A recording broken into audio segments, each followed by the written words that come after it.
This time of year, that's almost bone dry, and you can get almost all the way to the road back there. And right now the water is still way up and the pond's still full.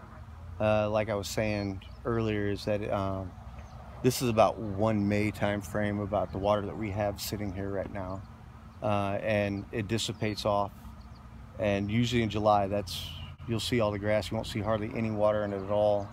And like I said, you can get about 3/4 of the way down the pasture.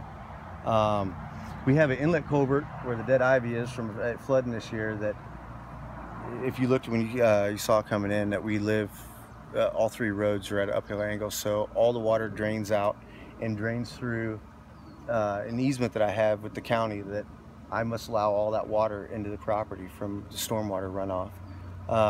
So I have no choice of stopping water coming out of my property, plus then the rest of the rains drain in from our various neighbors.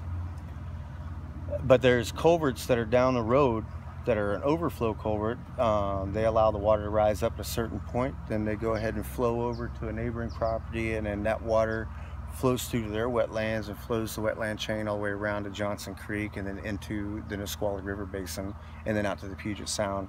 But this year that culvert's being blocked, closed. Somehow, if it was intentional or unintentional, don't know.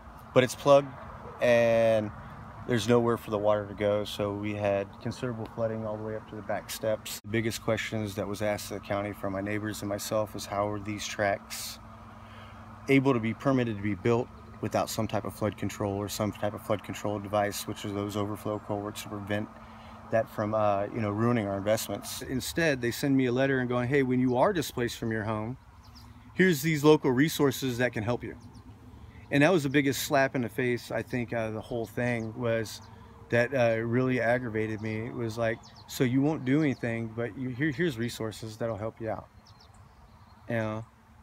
Okay, the health commissioner was here. He's like, well, when you can't use your toilet anymore, or not the commissioner, but the director, I got his name up on the deck, but he's like, when you can't use your toilet anymore, you might just have to get a porta potty. When you run out of propane, you might have to get them to dig up your line in the middle of your yard and tap in a small bottle temporarily till the water recedes back down. Yeah, and these are alternative methods, instead of going up and using the technology they have to identify the problem and fix the problem.